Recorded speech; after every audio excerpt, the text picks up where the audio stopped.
오늘은 솔로몬의 잠언 말씀을 통해서 배우는 삶의 지혜 10가지 중에서 6번째 지혜입니다. 성실함의 지혜입니다. 성실함. 성실함은 신실함을 말합니다. 변함이 없는 모습입니다. 하나님을 믿는 성도가 세상을 살면서 취해야 하는 삶의 지혜 중 하나는 성실함이라고 잠언은 조언하고 있습니다. 여러분, 성실함을 오늘 말씀에서는 부지런함이라고 했습니다. 부지런함. 부지런한 사람 표현하는 성실함과 부지런함은 동전의 앞뒷면 같습니다.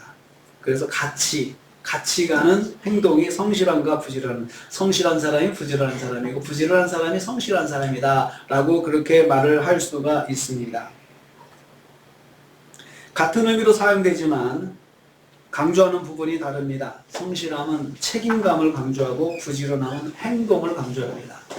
책임감과 행동이죠. 그래서 오늘은 이 성실함과 부지런함, 성실함을 가진 부지런함에 대해서 우리가 묵상을 하려고 합니다. 질문을 하겠습니다. 나의 부지런함과 성실함의 상태는 항상 유지되고 있습니까? 한번 생각을 해보십시오. 나의 성실함과 부지런함은 항상 유지되고 있을까? 또 사람은 한번 부지런한 사람은 끝까지 부지런할까? 한번 성실한 사람은 끝까지 성실할까? 한번 질문을 해봅니다. 어떻습니까? 그 성실함이 끝까지 유지됩니까? 그림을 보여드리겠습니다. 두 가지입니다. 이 그림은 사람이 품성상 사람이 성장하면서 이 성실함의 품성을 가지는 그 풍성함이 성장하는 그런 모습의 그래프입니다. 그래서 여러분, 사람이 태어나자마자 성실하지 않잖아요. 그렇잖아요? 그래서 이게 아기 때가 있고, 이제 점점 나이를 먹으면서 성실함의 높이가 올라가는 거죠. 그래서 이 청소년 되어가지고도 아직 좀 미숙하죠. 어른이 되어서 3명이, 여기 있는 3명은 키가 다 성실함의 높이가 똑같은데 색깔이 좀 변하죠. 사람의 성실함의 품성이 어렸을 때 거의 18개월 안에 형성이 된대요. 그 기본적인 기본적인 바탕은 형성되는데, 그 다음에 실제적인 그 성장은 나이를 먹으면서 성실함에 대한 그 감정이 형성이 된다고 합니다. 그래서 우리 이제 10대 때 보면은 내가 잘해야지 맘먹는다고 끝까지 가는 거 아니잖아요. 그러니까 그때는 이 결단력은 확 올라오지만 지속성이 약하다는 거죠. 지속성이 약하죠. 그것은 미숙하기 때문에 그런 것입니다. 그래서 청소년기까지는 아이들한테 성실함에 대해서 그냥 성실하지 못하다고 혼내는 것이 대수가 아니라는 거예요. 그 성실할 수 있도록 동기부여를 해줘야 된다는 거예요. 아이들이 계속 동기부여를 해줘야 된다. 성실함이. 그러면 성장은 어른들은 어떨까요? 다 성장해서는 어떠냐? 꼭 이렇게 됩니다. 배터리처럼 충전됐다가 방전됐다가 충전됐다가 방전됐다 하는 것이 우리의 성실함의 모습이죠. 그렇지 않습니까? 그래서 이렇게 충전이 완전히 됐다가도 계속 어떤 때는 이 바닥을 칠 때도 있고, 어떤 때는 중간 정도, 어떤 때는 그냥 이렇게 많이 떨어져 가지고 못할 때가 있죠. 그래서 성실함도 충전이 돼야 된다. 충전은 돼야 된다. 이런 것들을 심리학자들이 이야기를 합니다. 심리학자들의 이야기입니다. 그래서 이 충전이 뭐냐? 동기부여입니다. 성실함도 우리 성년도 동기부여가 돼야 된다라고 그렇게 말을 합니다. 성실함은 변화를 거듭하게 됩니다. 성실함은 어렸을 때부터 자라기 시작해서 성년이 되어서 완성됩니다. 하지만 성년이 되어서도 성실함은 변화를 거듭하게 됩니다. 3가지 원인입니다. 첫째는 열정과 체력의 변화입니다. 열정이 변하면 성실함도 변하게 되죠. 그리고 성실함도요, 체력이 있어야 성실함을 유지할 수 있습니다. 부지런함도요, 몸이 따라줘야 되는 거죠. 그런데 젊었을 때는 30대, 20대 때는 부지런함이 열정과 함께 계속 가다가도 나이를 먹으면 조금씩 이 부지런함이 이제 떨어지게 됩니다. 떨어지게 되는데 그 사람이 나빠서가 아니고 체력이 안 따라줘서 이제 그때부터는 부지런함에 대해서 사람이 선택적으로 하게 된대요. 선택적으로. 왜냐하면 할 수 있는 만큼만 하는 거죠. 선택적으로. 젊을 때는 다 무엇이든지 다 하려고 하지만 힘이 따르고 열정이 따르니까 하지만 나이를 먹으면서부터는 안 하는 것과 부지런하게 하려고 하는 것과 선택을 하게 된다는 거죠. 그래서 두 번째는 나이에 따른 동기의 변화라고 말을 할 수 있습니다. 나이에 따른 동기의 변화. 부지런함이 이제 나이를 먹어가면서 이제 변하게 됩니다. 동기가 달라지는 거죠. 동기가 달라지는 거예요. 전에는 나의 성취를 위해서 부지런했다 그러면 이제 나이를 먹으면서 안정감을 만들어 가기 위해서 부지런하기도 하고, 그러니까 이 동기가 자꾸 바뀐다는 거죠. 나이를 먹으면서. 그래서 부지런함에도 변화가 일어나는 것이고, 그리고 그것이 방전도 되고 어떤 건 또 충전되어 가지고 열심히 하기도 하고, 그렇다고 해서 시간적으로 끝까지 유지되는 것도 아니고, 이게 세월이 지나면서 그렇게 변하게 된다라고 합니다. 세 번째는 자원 부족과 책임의 증가 등으로 신실성을 지속적으로 유지할 수가 없다고 그럽니다. 자원의 부족. 뭔가 부지런을 하려면 건강의 자원도 따라야 되고 재물의 자원도 따라야 되고 여러 가지가 있는데, 그게 자꾸 이제 고갈이 되고 없어지면 그 나의 부지런함과 성실함도 거기에 맞춰서 줄어든다는 것입니다. 그게 인생입니다. 어떤 때는 책임이 많아지는데 부담이 되니까 이제 나의 부지런함도 그 모든 것을 다 책임지려고 하지 못하는 거죠.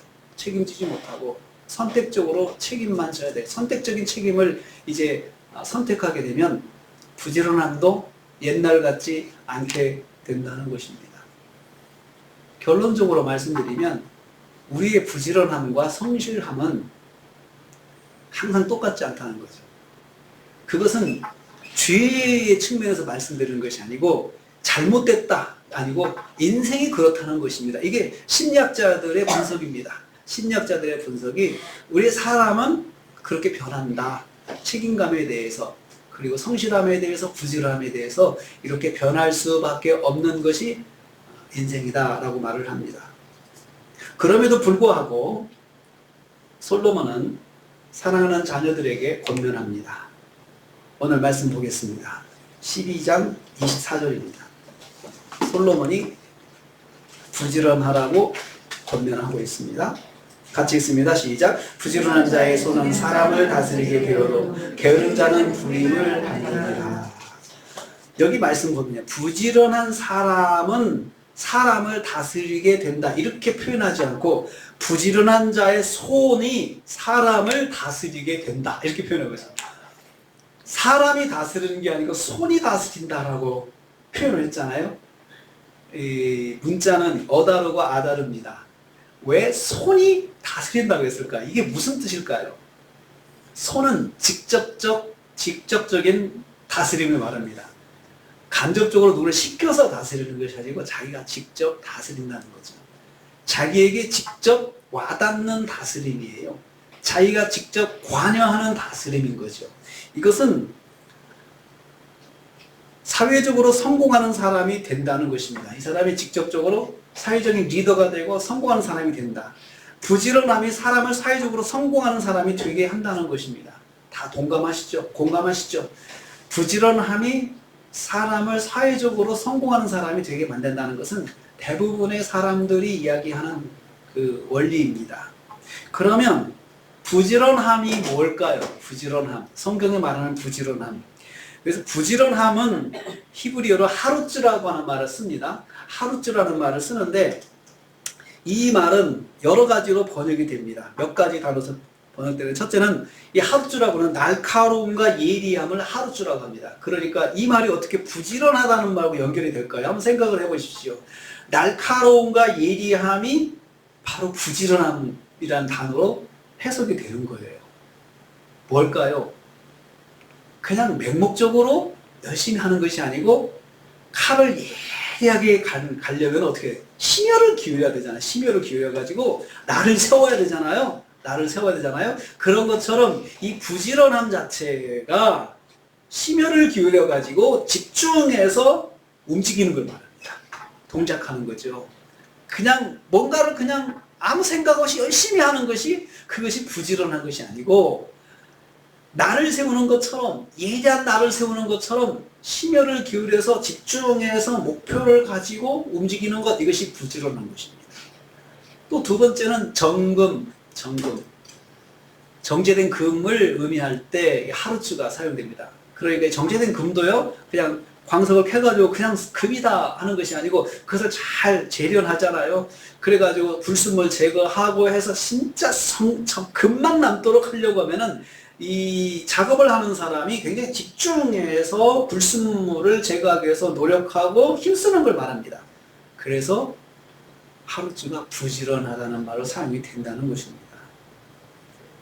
그리고 또 하나는 이 부지런하다는 날카로운 일을 가진 타작기라는 뜻입니다.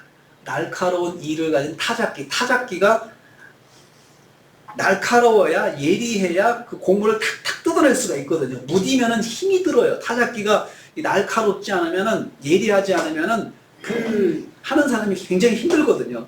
예리하면은 날이 돌아가면서 탈곡을 잘 하게 되는 것입니다.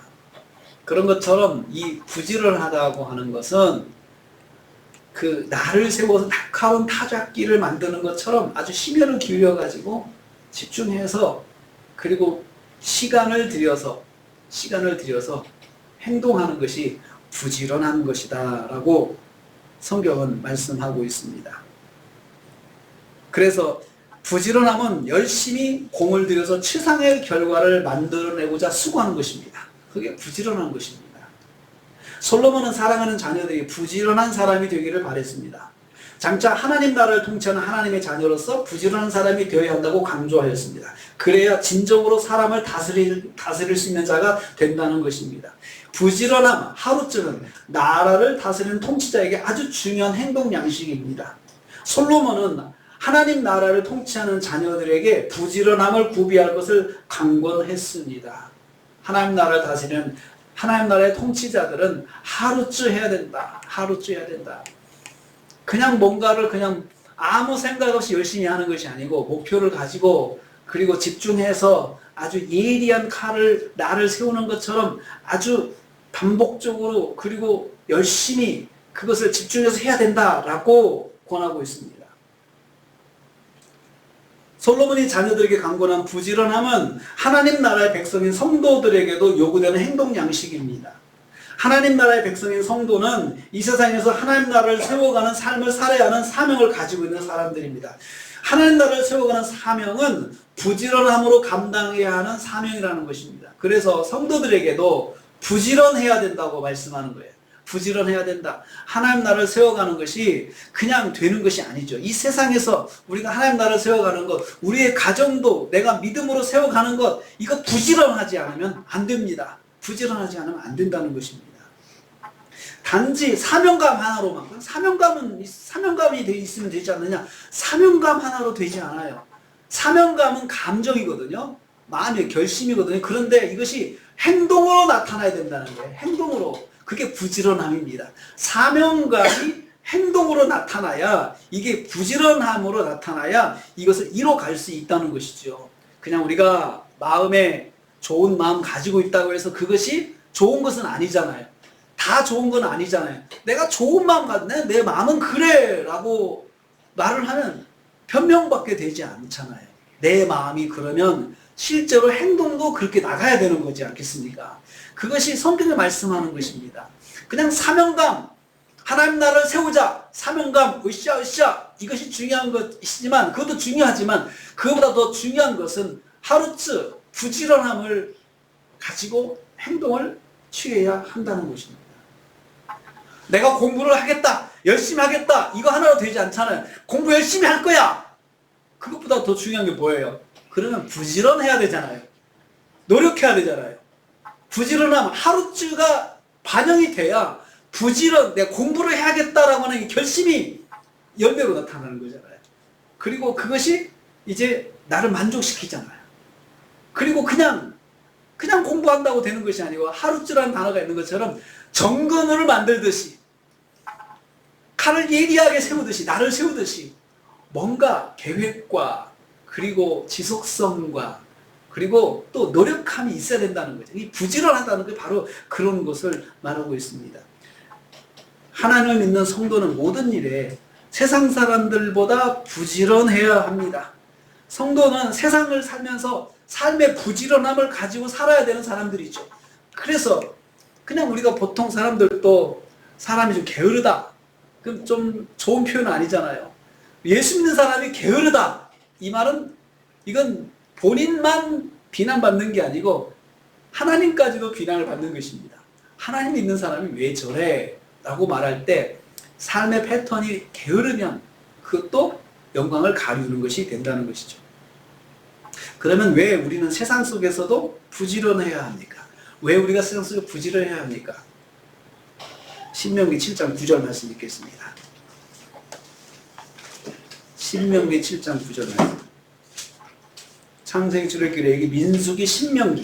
창세기 출애굽기 민수기 신명기 구약성경 신명기 7장 9절 말씀. 신명기 7장 9절 말씀 같이 읽습니다.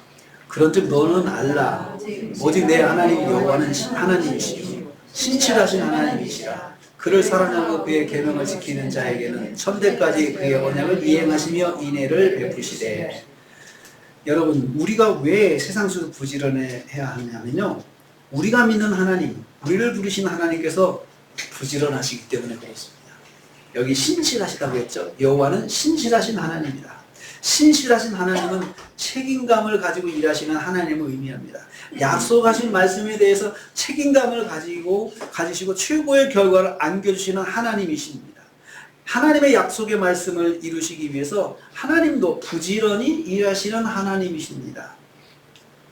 전능하신 하나님께서 전능하심을 다 쏟으셔서 약속하신 말씀을 이루십니다. 하나님도 설렁설렁 하시지 않으세요. 하나님이 전능하신데 그 하나님, 전능하신 하나님이 세밀하게 일하시고 세밀하게 역사하셔서 하나님의 약속을 반드시 성취해 주십니다.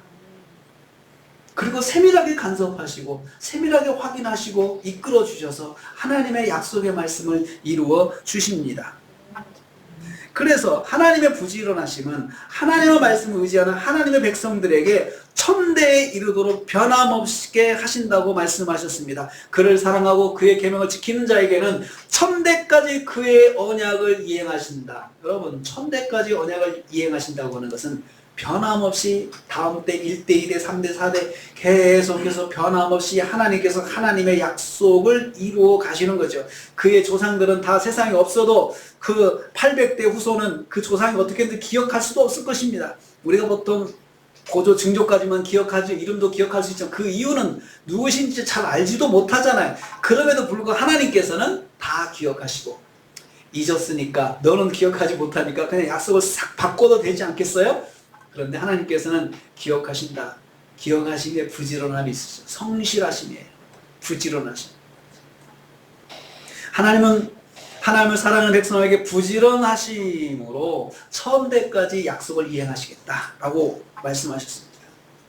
우리가 자신을 하나님의 백성이요 하나님의 구원받은 자녀라고 믿는다면 우리는 하나님의 부지런하심을 담는 하나님의 백성이 되어야 합니다. 내가 하나님 믿는다면, 우리 그러잖아요. 하나님 믿는 사람이라고. 신앙생활은 하나님 믿는 것이죠. 나를 믿으면 적어도 내가 누군가를 보여줘야 되고, 내가 하나님을 믿으면 내가 믿는 하나님이 누구신가를 보여줘야 되는데, 그것은 바로 내가 믿는 하나님이 이런 분이시다라는 것을 보여주는 것이죠. 그 중에 하나가 신실함입니다. 부지런함입니다. 여러분, 예수 믿는 사람이 부지런하면 하나님도 영광을 받으십니다. 참 예수 믿는 사람인데 부지런해 라고 말씀하죠. 새벽 예배를 드리는 덕분에 새벽마다 일찍 일어나서 교회에 오고, 그 예배 마치면 우리가 사는 집도 한번 돌아보고, 비가 오면 또 돌아보고, 눈이 오면 눈 치우고, 그렇게 삽니다. 그렇게 살아왔습니다. 그 주인집 어르신들이 다들 나이가 많으시니까 새벽에 눈이 오면은 새벽 3시에 일어나서 3시 반에 일어나서 눈을 치우고 교회를 가려고 해봤습니다. 그렇게 했습니다. 그러니 어르신들이 일어나셔서 눈 치울 게 없으니까 좋아하시더라고요. 또 비가 오면 어디 새는 데가 없는지 집 주변으로 돌아보고 막힌 데가 없는지 돌아보고 그렇게 섬겼습니다. 그랬더니 교수님 또 여기 주인분이 너무 좋아하세요. 어르신들이 좋아하세요. 지금 사는 집도 그렇습니다. 옥상에서 그 고추랑 이렇게 재배하시면서 있으면 꼭 갖다가 이만큼 해서 내려주시고 또 상추도 내려주시고 같이 나눠서 먹습니다. 그러면서 오가는 그 쪽지가 참 재밌습니다. 쪽지가 한 것도 없는데 이렇게 풍성해서 좀 나눕니다 하면서 저에게 주시면 제가 받아서 하늘 양식이 내려왔네요. 그러면 이제 원래는 그걸 받으시고 작은 것을 저렇게 귀하게 보시는 목사님 만세. 쪽지가 왔다 갔다 해요. 문자로. 그게 서로 섬기는 거죠. 근데 그 출발이 제가 일찍 일어나서 교회 새벽 예배 때문에 일찍 일어나는 거지만 그렇게 돌아보아주고 부지런히 이렇게 뭔가를 챙겨주고 하니까 그분의 마음이 열리시는 것 같아요. 전에 있던 집의 주인님도 마찬가지였습니다. 그렇게 좋아하셨습니다. 하나님의 백성들은 책임감을 가지고 부지런해야 합니다. 하나님께서 책임감을 가지고 부지런하신 분이기 때문에 그렇습니다. 우리가 믿는 하나님이 그런 분이시기 때문에 그렇습니다.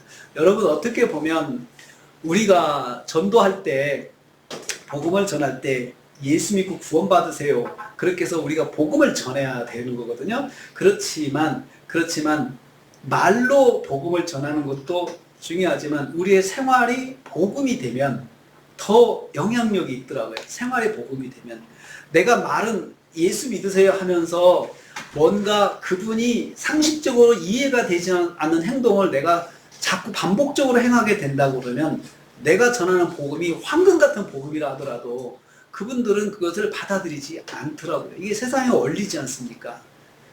그래서 여러분, 이단들이 쓰는 전략이 있어요. 그들은 비복음을 가지고 있지만 절대로 자기 공동체 구성원들한테 세상에서 희생하라고 이야기를 해요. 희생하라. 더 베풀고 더 희생하라. 더 너희들이 손해를 보라라고 그렇게 가르친단 말이에요. 그런데 그것이 성경적이거든요. 성경적인 그리스도의 삶이거든요. 비복음을 가진 사람들도 그렇게 삶으로 영향력을 미치면 사람들은 비복음이라도 가치 있게 보더라는 거죠. 그게 현실입니다. 그래서 우리가 정말 하나님을 살아계신 하나님을 믿는 우리가 부지런하지 않으면 내 삶을 보는 사람이 내가 아무리 복음이 귀하다고 말을 해도 그 복음을 받는 것을 주저주저 하게 된다는 거죠. 그건 나 때문에 그런 거예요. 나 때문에. 그렇지만 하나님께서는 나에게 역사하실 때 대충 일하지 아니하신다는 거 기억하십시오. 최선을 다해서 모든 능력을 쏟아서 부지런하게 하십니다. 여러분 하나님이 전능하신데 전능하신 분이 부지런하고 책임감을 갖고 일하신다고 생각해 보세요. 얼마나 완벽하겠어요. 얼마나 완벽하겠어요. 이스라엘 백성이 광야 생활을 할 때 하나님께서 낮에는 구름 기둥으로 밤에는 불 기둥으로 40년 동안 인도해 주셨습니다. 40년을 낮에는 구름 기둥 밤에는 불 기둥. 출애굽기 13장 보세요. 21절 22절 말씀 보십시오. 거기 나와 있습니다. 출애굽기 13장 21절 22절 말씀. 13장 21절 22절 말씀.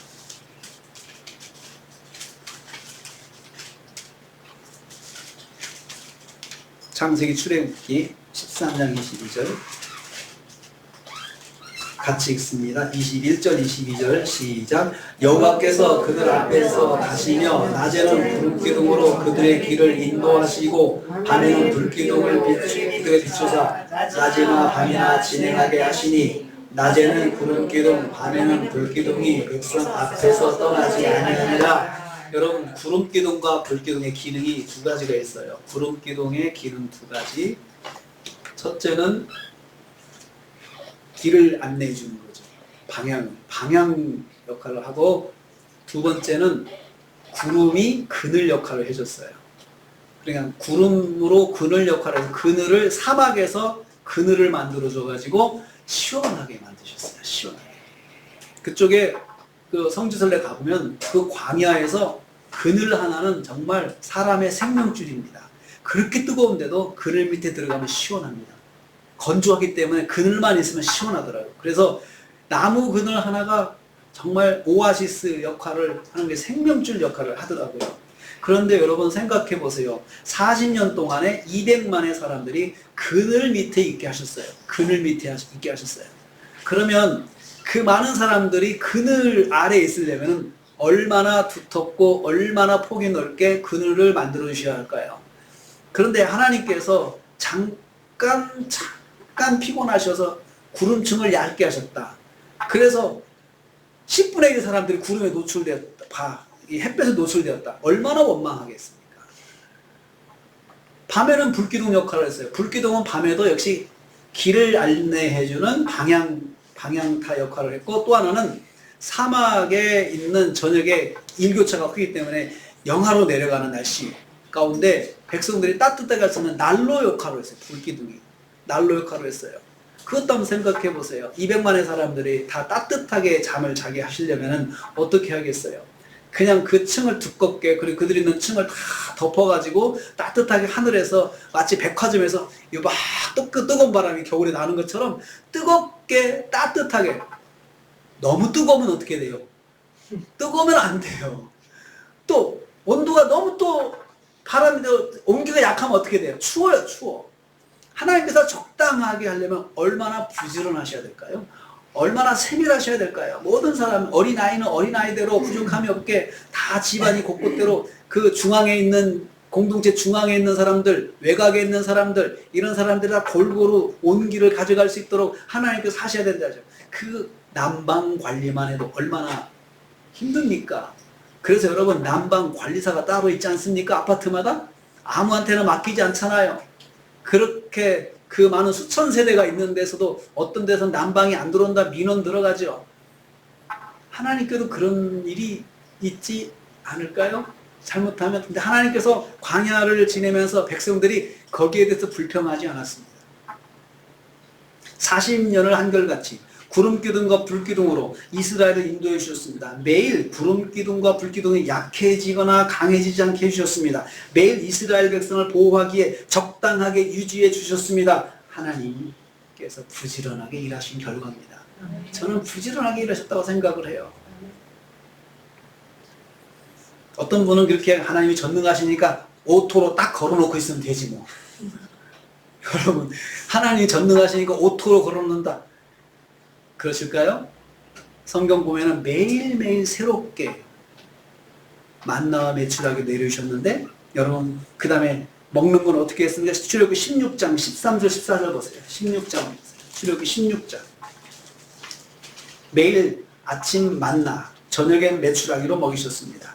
매일 아침과 저녁마다 그들이 배부르게 먹을 수 있도록 보내주신 것입니다. 16장 13절 14절 있습니다. 시작. 메추라기가 와서 진에 덮이고 아침에는 이슬이 진 위에 있더니 그 이슬이 마른 후에 광야 지면에 작고 둥글며 서리같이 같은 것이 있는지라. 만나를 그렇게 이슬이 지난 다음에 이슬이 딱 거쳐지면 거기에 흰 것들이 광야에 딱 이렇게 있는데 그게 바로 만나입니다.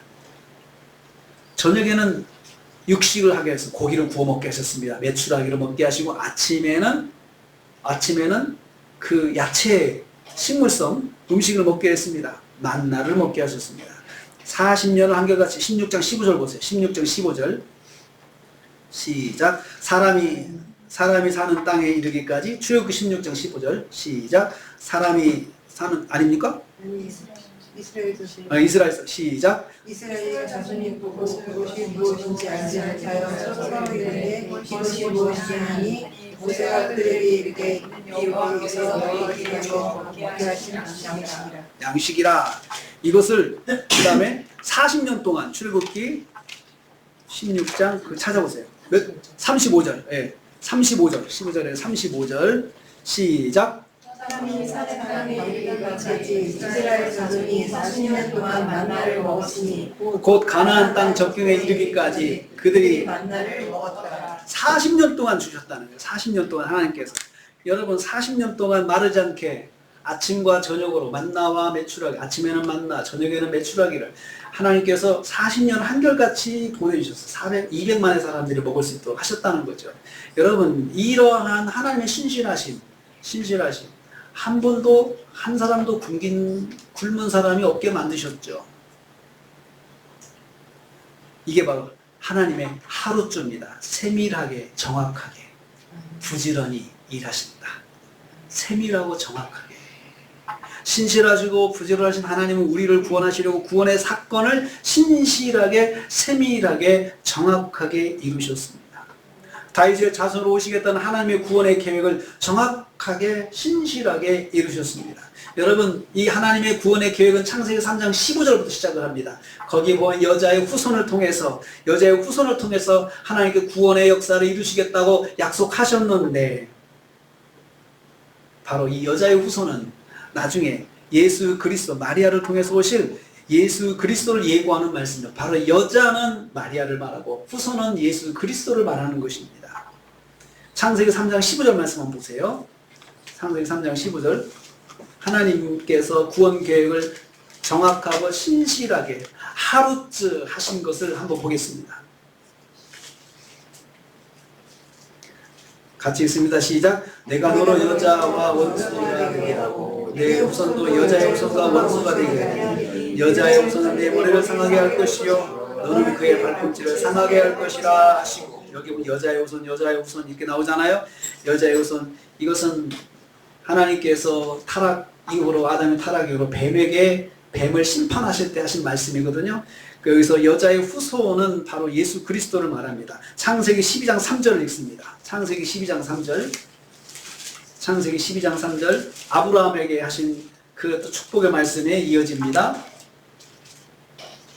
같이 읽습니다. 너를 축복하는 자에게는 내가 복을 내리고 너를 저주하는 자에게는 내가 저주하리니 땅의 모든 족속이 너로 말미암아 복을 얻을 것이다. 여기요 땅의 모든 족속이 너로 말미암아 복을 얻는다. 땅의 모든 족속이 너를 통해서 복을 얻는다. 이 말씀은 예수 그리스도의 복음으로 세상의 구원이 선포되는 것을 말씀합니다. 모든 민족이 구원을 얻게 하시겠다는 약속의 말씀을 하나님께서 정확하게 이루시는 분이십니다. 사무엘하 7장 16절 보겠습니다. 사무엘하로 넘어갑니다. 사무엘하 7장 16절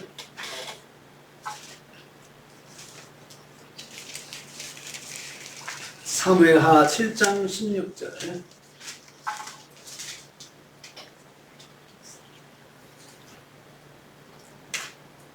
아브라함에게 하나님께서 약속하신 것 기억하십시오. 그 다음에 이제는 다윗에게 하나님께 약속하셨습니다. 다윗에게 7장 16절 시작. 내 집과 내 나라가 내 앞에서 영원히 보존되고 내 왕위가 영원히 견고하리라 하셨다 하라. 여러분 이 말씀은 다윗에게 약속하신 말씀인데요. 내 왕위가 영원히 견고하리라고 약속하셨습니다.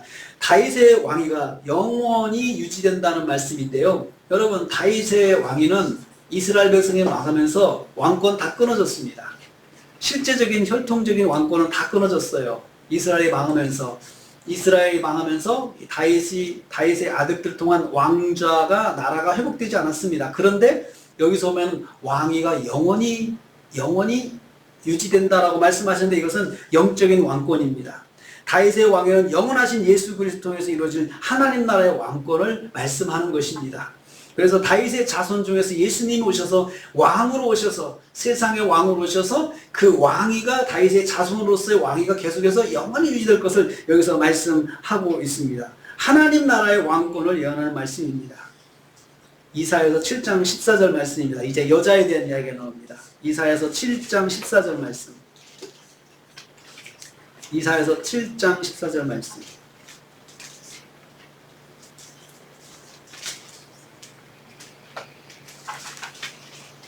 이사야서는 크니까 빨리 찾을 수 있죠.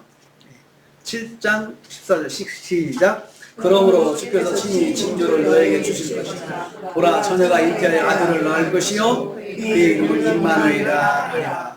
예수님께서 여자의 후로 세상에 오실 것을 예언하는 말씀입니다. 처녀의 몸에서 잉태하여 세상에 오실 예수 그리스도를 말씀하고 있습니다. 임마누엘은 예수님을 말합니다. 오랜 동안 변하지 않고 하나님의 말씀을 이루시려고 얼마나 치밀하고 세밀하게 계획을 세우셔야 할까요? 전능하신 하나님만이 가능한 부지런하심입니다. 여자의 후손이라고 말하는 것이 이제 이사야서는 처녀가 잉태해서 처녀라고 말을 나왔어요. 그리고 나서 드디어 마태복음 1장 1절 보세요. 이렇게 종합을 합니다. 마태복음 1장 1절. 마태복음 1장 1절.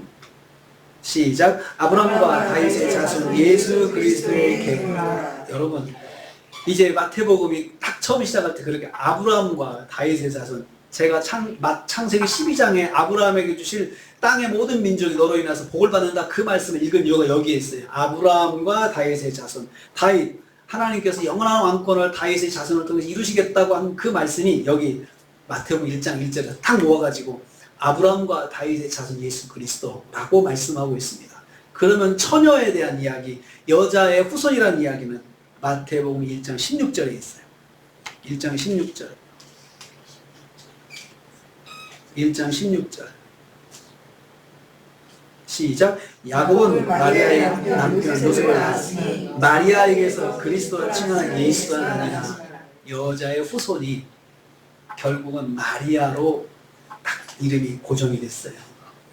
하나님께서 타락 이후로 약속하신 구원의 계획을 이렇게 드디어 이루시기까지 변하지 않고 세밀하고 치밀하게 아브라함을 부르셔서 아브라함의 자손 다윗을 세우셔서, 그리고 다윗을 통해서 그 후손의 영원한 왕권을 세우시겠다는 말씀, 여자의 후손을 통해서 하시겠다는 것이 마리아를 통해서 예수님이 나시게 하는 그러한 하나님의 성취, 신실하신, 우리는 성경에서 볼 수 있습니다. 하나님은 하나님의 구원 계획을 이루시기 위해서 세밀하고 그리고 치밀하게 그리고 아주 부지런하게 하루쩌하게 하나님도 자신의 구원의 역사를, 구원의 계획을 그렇게 이루신다는 것을 우리에게 말씀하고 있습니다. 사랑하는 성도님들, 하나님은 이처럼 신실하시고 정확하신 분이십니다. 세밀하신 분이십니다. 말씀하신 것을 이루기 위해서 오랜 시간 동안 부분마다 필요한 일들을 행하시는 분이십니다. 생략하지 않으시고 건너뛰지 않으시고 세밀하게 행하시는 분이십니다. 만일 우리가 이렇게 신실하시고 부지런하신 하나님을 안다면 하나님을 닮아야 합니다. 신앙생활은 하나님을 아는 것이고 아는 만큼 닮아가는 것이 신앙생활입니다. 신앙생활을 내가 어떤 것을 많이 이루는 것이 신앙생활이 아닙니다. 내가 예수님을 닮아가고 하나님을 닮아가는 모습이 내가 신앙생활 잘하는 것입니다. 닮은 것이 나의 가까이 있는 사람들에게 부지런함으로 보여지면 그 사람은 신앙생활 잘하는 사람입니다. 그리고 그 사람을 통해서 하나님이 영광을 받으십니다. 우리는 이 사실을 잘 알고 있습니다. 하지만 우리의 부지런함의 용량은 항상 방전되기 쉽습니다. 다시 그림을 볼까요? 우리의 부지런함은 항상 왔다 갔다 합니다. 인정하시죠? 저도 그렇습니다. 그런데 이것은 우리가 나빠서가 아니고 우리 인생이 그런 것입니다. 우리 사람이 충전됐다 방전됐다 그것을 반복하는 것이 우리 인생입니다. 바닥을 보일 때가 많습니다. 매일 충전하여 사용할 수밖에 없습니다. 충전하려면 동기부여가 필요합니다. 왜 충전해야 되는지, 그 동기부여가 우리한테 항상 있어야 됩니다. 내가 왜 충전해야 될까? 우리 그렇잖아요. 자식을 사랑하지만 자식을 사랑하는 마음이 항상 이렇게 딱 훌하게 있는 거 아니잖아요. 어떤 때는 그냥 중간을 쓰고 어떤 바닥에 떨어질 때도 있어요. 사랑하는 부모지만, 사랑하는 부모, 사랑하는 자식이지만 그럴 수밖에 없습니다. 그렇다고 해서 우리가 나빠서 그런 것이 아니에요. 나빠서 그런 것이 아니고 그냥 우리의 감정이 이런 거예요. 하고 싶을 때가 있고 안 하고 싶을 때가 있는 거예요. 뭐 때문에요? 환경 때문에. 어떤 상황 때문에. 어떤 때는 내가 몸이 안 따라줘서, 어떤 때는 내 감정이 상해서 그럴 수밖에 없잖아요. 그럴 수밖에 없거든요. 그러기 위해서는 동기부여가 필요하다고 제가 말씀드렸습니다. 어떻게 하면 동기부여가 일어날까? 레위기 19장 2절 말씀. 창세기 출애굽기 레위기. 내가 하나님을 믿는 사람으로서 이 말씀을 통해서 동기부여를 받아야 됩니다. 레위기 19장 2절 말씀. 창세기 레위기 19장 2절 말씀 같이 읽습니다. 너는 이스라엘 자손의 중에 이거 말하 이르라. 너희는 거룩하라. 이는 나 여호와 너희 하나님이 거룩하니라.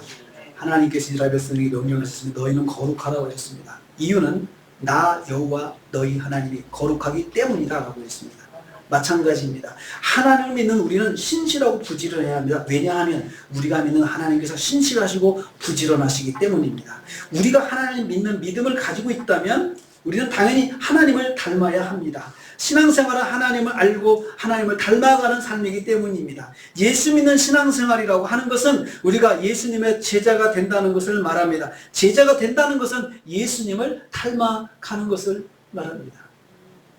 왜 내가 부지런해야 합니까?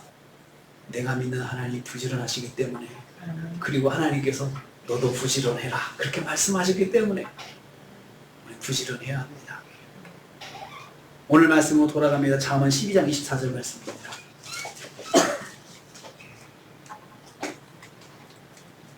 (12장 2절) 말씀, 잠언 12장 2절 말씀, 24절 말씀, 24절 말씀이죠. 시작. 부지런한 자의 손은 사람을 다스리게 되어 게으른 자는 부림을 받느니라. 자, 여러분, 하나님이 부지런하십니다. 나도 부지런하게 되면 무슨 일이 일어납니까? 다스리는 사람이 된다고 했습니다. 성공하는 사람이 된다고. 하나님께서 부지런한 사람에게 성공하게 해주신다는 것입니다. 게으른 자는 부림을 받는다. 부림을 받는다고 했습니다. 게으른 자는 노예가 된다는 거죠.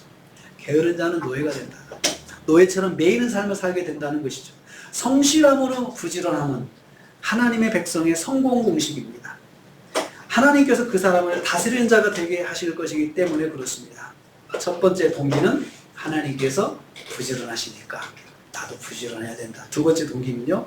두 번째 동기는 로마서 12장 11절입니다. 로마서 12장 11절. 사도행전 로마서 신약성경 마테마가 누가요? 사도행전 로마서 12장 11절. 로마서 12장 11절.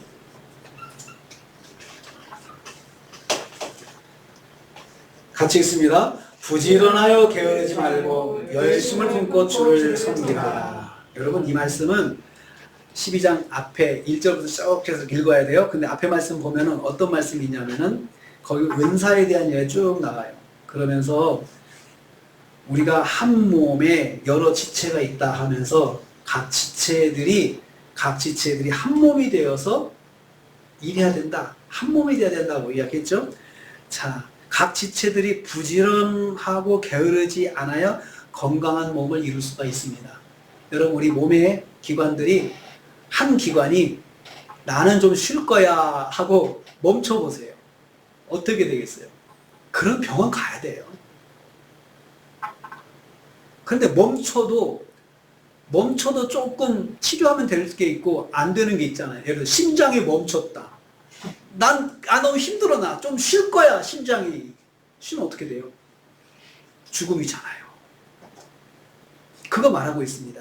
하나님 나라의 모든 구성원들의 부지런함으로 함께 이루어지는 공동체가 바로 교회라는 것입니다. 일부만 부지런하다면 건강한 하나님 나라를 이룰 수가 없습니다. 자, 우리가 교회 생활하면 우리 교회가 교회로 세워지려면 우리 모든 지체분 한 분 한 분 다 부지런해야 교회가 세워지는 거거든요. 그래서 한 사람만 부지런하고 몇 사람만 부지런하면 교회가 세워질까요? 아닙니다. 절대로 안 됩니다. 보통 우리는 뭐 누가 열심히 일해서 누가 막 교회를 세우고 그러면 된다 하지만 그것은 건강한 교회가 아닙니다. 건강한 교회는 모든 지체가 다 자기 맡은 일에 부지런하게 감당을 하면은 건강한 교회가 되는 것입니다. 부지런하여 게으르지 말고, 그 말은 각자 지체로서 자기 역할을 게으르지 않게 부지런하게 감당하라는 그런 뜻입니다. 열심을 품고 주를 섬기라 그러면서 열심을 품고 주를 섬기라, 결국은 각자가 각 지체로서 각자의 자기 일을 하는데 방향은 딱 한 가지예요. 주를 섬기는 거죠. 자기 역할을 통해서 주를 섬기는 거예요. 오늘 용제사님 성찬 준비했습니다. 성찬을 통해서 주를 섬긴 거예요. 그 역할을 통해서. 식사를 준비했습니다. 식사를 준비하는 걸 통해서 주를 섬기는 것이에요. 자기에게 맡겨진 것들을 열심으로 감당하면, 부지런하여 게으르지 않게 감당하면 그 일을 통해서 교회가 세워지는 것이에요. 공동체 생활이 교회인데, 교회는 내가 내 역할을 부지런히 감당하면 내가 주님을 섬기는 것이고, 그 주님을 섬기는 걸 통해서 교회가 세워지는 것이다 라고 우리가 깨달아야 된다는 것입니다. 그래서 성실함과 부지런함으로, 성실함의 부지런함으로 내가 내 역할을 감당하는 것은 교회를 세우는 것이다. 내가 가정교회를 세우는 것은 한 사람만, 식구 중에 한 사람만 열심히 하고 다른 사람들은 다 아무것도 안 하면 가정이 설 수 있을까요? 다 자기 역할을 해야 가정이 세워지는 거예요. 아버지는 아버지 역할을, 어머니는 어머니 역할을, 또 자녀는 자녀 역할을 다 감당해야 가정이 세워지는 거죠. 건강하게 세워지는 거죠. 교회 공동체 안에서 각 성도들의 부지런함의 목적은 주를 섬기는 것입니다. 주께 받은 그 은사는 다릅니다. 하지만 은사가 목적하는 것은 주를 섬기는 것이지 나 잘났습니다 라고 표현하는 것이 은사의 목적은 절대로 아닙니다. 성도는 은사를 통해서 주를 섬기는 것입니다. 부지런함에 열심을 더해가지고 주님을 섬길 때 교회 공동체는 성장하는 건강한 공동체가 되는 것입니다. 두 번째 동기는 나의 열심이, 나의 부지런함이 교회를 세우는 것이다. 나의 부지런함이 가정을 세우는 것이다. 나의 부지런함이 함께하는 지체를 세워주는 것이다. 그리고 그것이 주를 섬기는 것이고, 그걸 통해서 내가 하나님께 복을 받는 것이다. 이겁니다. 우리가 이런 동기가 자꾸 약해지면 환경에 따라서 쉬고 싶을 때도 있고 힘들 때도 있죠. 그렇지만 여러분, 정말 내가 해야 될 일이지만 어떤 때는 하고 싶지 않을 때가 있잖아요. 그래도 그러다가도 어떻게 됩니까? 내가 이러면 안 되지. 동기부여가 되는 거 아닙니까? 뭐 어떤 때를 통해서 우리 또 이렇게 보면서 내가 이러니까 저러는구나. 안 되겠다. 내가 힘을 차려야 되겠다. 자꾸 동기부여가 되잖아요. 그것이 부지런함에도 있습니다. 사람이 항상 부지런할 수 없습니다. 그렇지만 우리가 부지런해야 된다고 성경에 말씀하고 있습니다. 그것이 나를 복되게 하는 것이고, 그것이 교회를 복되게 하는 것이고, 내가 사는 사회 공동체를, 우리 공동체를 세우는 것이고, 큰 것을 부지런하게 해야겠다 생각하지 마십시오. 내게 주어진 것들을 부지런하게 해야 되겠다. 그러면 거기에서 가정이 세워지고, 공동체가 세워지고, 교회가 세워지고, 나라가 세워지는 것입니다. 성실함의 부지런함은 하나님 나라를 세우는 성도의 방식입니다. 동시에 세상에서 성공하게 역사하시는 하나님의 기준이 바로 성실함의 부지런함입니다. 세상에서도 성공하게 만들어주시고 교회 안에서도 하나님 나라를 세워가는 일을 감당할 수 있게 하셔서 주를 섬기는 일을 잘하게 하신다는 것입니다.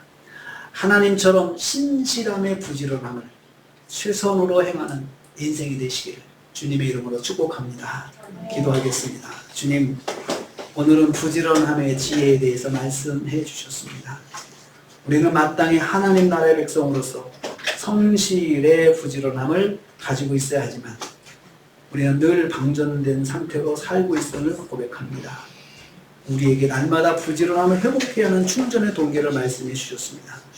내가 부지런하니 너희도 부지런해야 한다고 말씀하셨습니다. 또한 부지런함은 하나님 나라 공동체를 세우는 길이라고 하셨습니다. 각자 받은 은사로 성실함에 부지런하며 주님을 섬겨야 한다고 하셨습니다. 영적으로 육적으로 성실함에 부지런함을 회복해서 약속하신 성공의 복을 받게 하여 주시옵소서. 예수님의 이름으로 기도하옵나이다. 아멘.